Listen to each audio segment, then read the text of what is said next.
Hallo Leute, da bin ich wieder. Herzlich willkommen auf unserem Busfahrschule UE-Kanal, der mittlerweile 10.000 Abo-Marke geknackt hat. Das verdanke ich natürlich euch. Das hat auch natürlich damit zu tun, dass eben halt guter Content hier ist, Informationen extra für euch sind. Und heute habe ich auch wieder einen Tipp oder eine Information, speziell jetzt für Reisebusfahrer, aber natürlich auch für alle Pkw oder auch Lkw-Fahrer, die sich mit dem Thema Navigation noch nicht auskennen. Ich werde mal so ein paar Tipps fürs Navigieren des Navis geben. Alles nach dem Intro. Bleibt dran!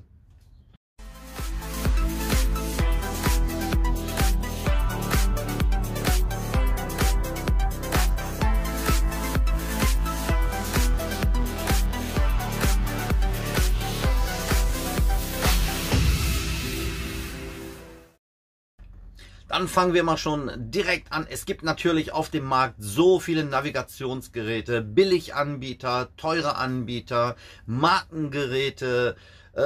Ich will jetzt keinen Namen nennen hier, und wenn ich ihn nennen sollte, fallen mir 3 gute ein. Ich persönlich habe ja den Bäcker, dann gibt es noch diesen Trommler, ihr wisst, welchen ich meine, und dann gibt es noch einen mit G. Ja, ich weiß nicht, ob das hier als Werbung dann gilt. Ich will die ja nicht verkaufen. Das sind ja meine eigenen. Und die wollte ich euch vorstellen. Beziehungsweise meinen vorstellen. Und natürlich die Bedienung. Aber was nützt ein richtig gutes, teures Navigationsgerät, wenn man es falsch bedient? Darum möchte ich ein paar Tipps geben, wie man das eben halt navigiert, alles eintippt, worauf ihr achten müsst. In kurzen Worten, vielleicht in der Praxis, mal schauen, ob ich das hinkriege, werde ich euch versuchen, alles vorzustellen. Aber das beste Navigationsgerät nützt trotzdem nichts. Wichtigste Navigation seid ihr selber. Im Vorfeld, bevor eine Reise überhaupt stattfindet, bevor ihr Navigation anmacht, Google Maps, Leute. Google Maps, einfach mal Adresse eingeben, über Satellit mal gucken, wie ist es da, kann man da parken, gibt es da Parkmöglichkeiten, wenn es so ein Hotel ist zum Beispiel, wo kann ich die Leute rauslassen, schon mal so einen Einblick gewinnen, vielleicht auch mal Screenshots machen von ein paar Sachen, was man dann später eben halt wiedererkennt. So, wenn man das alles dann gehabt hat, geht's dann zum Navigieren, und ich zeige euch jetzt, wie das geht. So, ich habe ja den Bäcker Transit Punkt 6. Mit dem bin ich eigentlich sehr zufrieden. Das blendet jetzt auch alles. Ich muss mal gucken, dass das nicht blendet. Wartet. Das blendet zwar so ein bisschen, aber ich kann ja nachher auch ein paar Nachtaufnahmen machen. Das kommt als erstes. Bitte beachten Sie die Beschilderung und Verkehrsvorschriften. Navigationsdaten können fehlerhaft oder Unvollständigkeit haben. Na? Das drücken wir dann als erstes mal weiter. So, dann bei meinem Navi ist es so, erstmal zum Beispiel, wenn ihr schon eine Navigation gehabt habt und ihr da normal hin wollt, dann hier einfach auf meine Ziele. Ne? Zu Hause, da ist meistens immer, damit ihr nicht da eintragen müsst, habe ich eingetippt, wenn ich Feierabend habe, zack, immer da drauf, dann fährt er nach Hause. Und dann hat man hier letzte Ziele. So, schaut mal, hier Oswiecim und so, wo ich überall war, in Sandford, ach, was weiß ich, Massener, Hellweg. Die letzten 2, die hat er hier vorne. Ansonsten könnt ihr das hier natürlich ändern, wo ihr überall wart. Seht ihr, wo ich schon überall war, hier in Kerzers, Bahnhofsplatz, in Bern und sowas alles, wo ich in Schweiz war.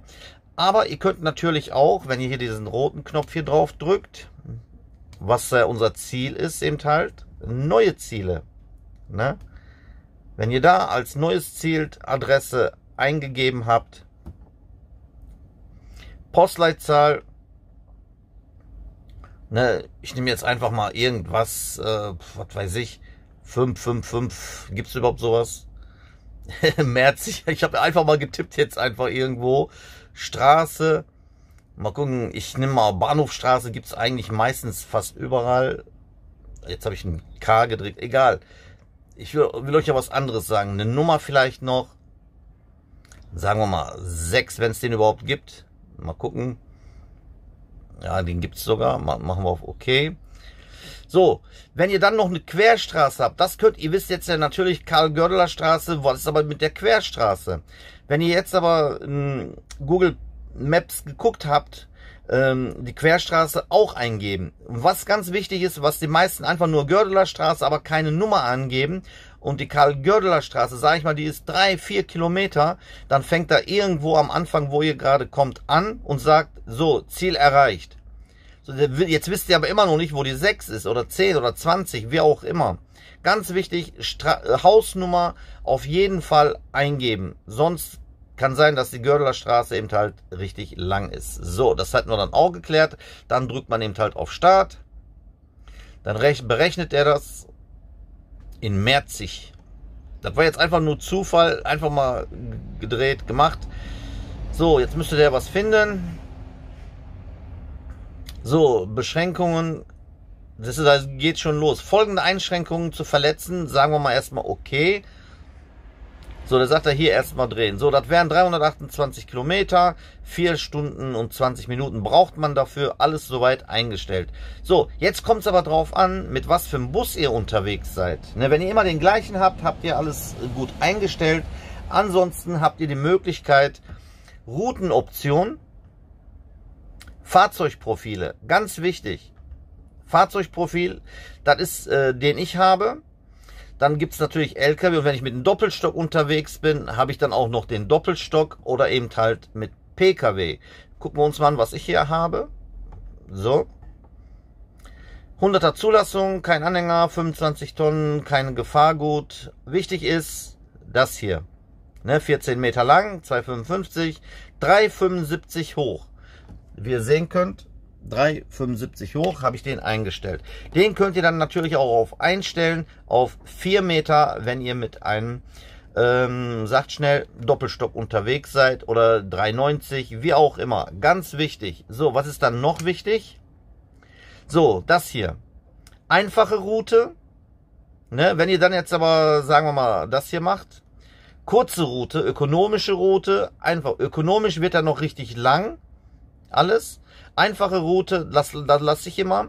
Kurze Route lasse ich ganz raus und schnellste Route erst recht. Weil wenn ihr schnelle Route macht, habt ihr gerade gesehen, das waren 328 Kilometer. Ne? Schnelle Route, dann nimmt er auch, berücksichtigt der eben halt auch so kleine Straßen, wo vielleicht ein Bus gar nicht passt. Ne? Machen wir jetzt mal einfach so aus Jux und machen das jetzt nochmal auf Ändern. So, gerade waren ja 328, wenn ich noch Erinnerung habe. Mal gucken, wie er jetzt wird. Müsste eigentlich kürzer werden. Ist sogar noch länger geworden. 333, stimmt das? Ja, von der Zeit her ist es aber. Okay, Kilometer ist er länger geworden. Von der Zeit her hat sich nicht viel getan. Ne? Deswegen, ich mache das mal schnell gleich wieder alles rückgängig. Sonst habe ich den nämlich die ganze Zeit immer am Laufen. So, was ist noch wichtig? Ihr könnt dann natürlich auch noch euch die Route zeigen lassen. Ja? So könnt ihr Abschnitte oder komplette Liste, machen wir mal komplette Liste, oder Alternativrouten, genau, das wäre noch für uns interessant. Jetzt sucht er noch nach Alternativrouten. Der müsste bestimmt 2, 3 noch finden. Über die A5 hat er gerade was gefunden. Was findet er hier noch? Bitte warten, der sucht noch. Route 2 hat er gefunden. Und Route 3. Also der hat 3 Routen, so wie es aussieht, ne, immer noch eine Route gefunden. Ah, die 2 ist er jetzt am machen, bitte warten, der sucht noch. Das könnt ihr zum Beispiel gebrauchen, wenn ihr im Stau steht. Eine Alternativroute. Benutze ich aber auch sehr, sehr selten, weil es ist ja alles eingestellt auf die Höhe und sowas alles. Und Alternativrouten ist immer so eine Sache. Wenn ihr gucken wollt, aber könnt ihr das mal ruhig machen. Dauert aber ziemlich lange. Entweder findet er nichts.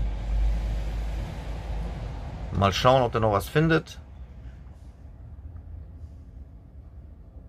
Ja, zweite Route hat er auch gefunden. Seht ihr, der ist schon weniger geworden, 318 Kilometer, aber von der Zeit her ist es auch nicht viel. Das heißt, er findet auch noch eine dritte. Hat er auch gefunden. Ne? Jetzt könnt ihr euch dann entscheiden eben halt. Wenn ihr im Radio gehört habt zum Beispiel, Auf der A1 ist Stau, wenn ihr den umfahren wollt. Ne, so könnt ihr das machen. So, gehen wir jetzt aber mal raus wieder. So, ich zeige euch gleich noch an Beispielen, was alles zu bedeuten hat. Und wir gehen auch noch mal ins Navi-Menü von dem Volvo. So, der Volvo, der hat natürlich auch ein eigenes Navigationssystem.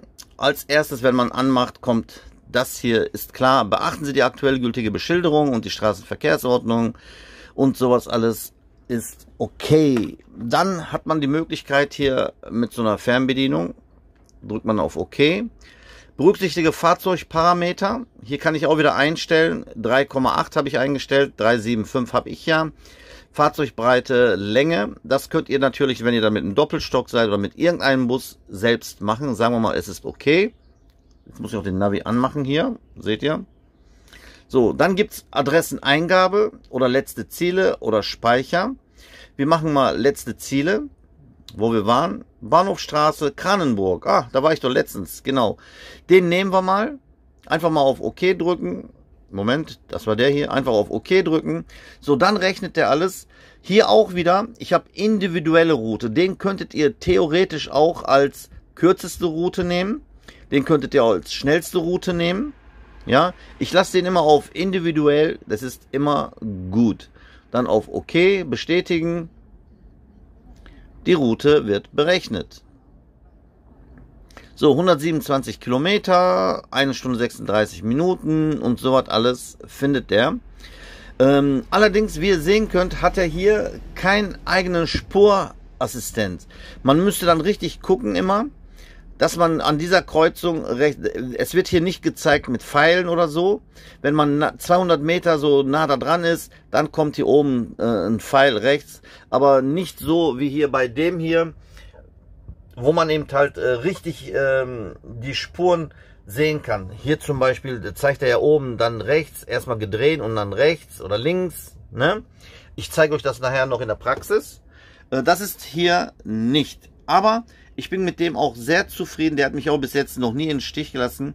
Ich lasse meistens immer 2 Navigationen laufen, weil das, was hier sehen, können die Leute auch oben, wenn ihr sehen könnt, wenn ich das aufklappe, machen wir doch einfach mal Maps. Wenn ich hier auf Maps drücke, so, dann geht oben auf, warte, nicht, dass ich euch was Falsches erzähle. Wenn wir schon mal dabei sind, das ist ein Bosch-System. Und so können die Fahrgäste von hier aus dann schon immer sehen, dann entfällt die Frage, wann sind wir da, wann sind wir da. Hier können die dann sofort sehen, wenn alle Systeme hochgefahren sind. Das, was ich im Display sehe, können die dann hier auch sehen. Ja, wenn wir nach hinten gehen, ich laufe mal mit euch nach hinten. Der hat ja Theaterbestuhlung, die können hier über die Leute hinweg gucken. Gibt es den dann natürlich hier auch nochmal. Und die Leute wissen dann genau. Aber wenn ich irgendwie anders fahren sollte oder so, kann ich das auch wegdrücken für eine kurze Zeit. Ne, wenn mein anderes Navi was anderes zeigt und ich mich da entscheiden muss, ne, damit ich nicht, der fährt falsch, ne, kann ich es wegdrücken. So viel hierzu. So Leute, jetzt versuche ich euch nochmal, wenn es geht, während der Fahrt geht ja nicht, wenn ich alleine bin und es wird was angezeigt, was wichtig für euch ist, halte ich eben kurz irgendwo an, blende das ein und tue die Kamera und so wieder weg. Nicht, dass ihr denkt, ich mache das alles während der Fahrt. Während der Fahrt wird nichts in der Hand genommen, wird geradeaus gefahren. Und das mache ich immer, wie gesagt, wenn ich anhalte. Und vielleicht noch ein paar Nachtaufnahmen. Mal schauen, ob ich das schaffe. Bleibt dran. So Leute, wie versprochen, ein paar Aufnahmen in der Praxis. Wie ihr sehen könnt, kommt gleich ein Kreisverkehr. 200 Meter Kreisverkehr rechts, die erste, zweite raus. Kann man hier richtig erkennen, wie ihr sehen könnt. Mal gucken, da könnt ihr sehen, 1, 2. Also die erste gleich raus. So könnt ihr euch das vorstellen und eben halt dementsprechend fahren. Wenn gleich noch ein paar knifflige Sachen sind, wo man drauf achtet, melde ich mich nochmal wieder. Und hier könnt ihr auch nochmal sehen, so in 600 Metern links, da könnt ihr im Display genau erkennen, wo die Einmündungen sind. Also die erste Einmündung nicht, die zweite nicht, aber dann die dritte links. Also wie ihr an dem Blinker auch hört, ich halte an, damit ich euch eben halt was zeige. Was wollte ich euch sagen? Wir sind jetzt in der Innenstadt, deswegen zeigt er hier auch schon die 50er-Zone an. Immer wenn 30, 50, 70 und sowas ist, könnt ihr das hier auch erkennen. Dann wisst ihr auch immer genau, wie schnell ihr fahren könnt, ob ihr innerhalb oder außerhalb seid. Was gibt es noch? Ja, das war es eigentlich in groben Zügen. Oben kann man ja sehen, 8,4 Kilometer noch bis zum Ziel. 15 Uhr sind wir da. 14 Minuten noch zum Ziel. 1,2 Kilometer geradeaus, kann man hier so schön sehen.